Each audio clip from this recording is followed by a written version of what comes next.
మనకి వినాయక వ్రత కల్పన కథలో ఏం చెప్తారంటే, ఏదో పరమేశ్వరుడు ఎక్కడికో వెళ్ళాడు, ఇంటికి వచ్చాడు, పార్వతీదేవి లోపల బయట కాపుగా పెట్టింది, నువ్వెవరి అన్నాడు, నేను కాపలా ఉన్నాను లోపలికి వెళ్ళొద్దని ఆయన అన్నాడు, వీళ్ళిద్దరికి దెబ్బలాట వచ్చింది, యుద్ధం జరిగి త్రిశూలంతో తలకై తీసేశాడు అంటే పార్వతీదేవి ఏడిచింది, అందుకుని తీసుకొచ్చి గజముఖాన్ని పెట్టాడు. అది కాదు దాని అర్థం.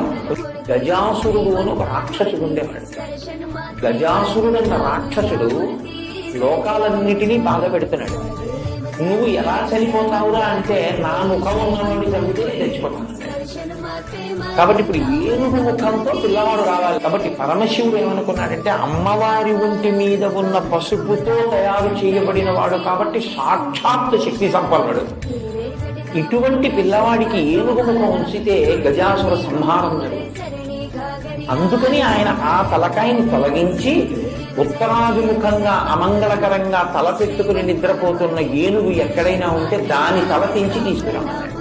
అది కైలాస పర్వత సానువుల్లో పడుకునుంది ఒక ఏనుగలాగా. దాని తల కోసి తీసుకొచ్చారు.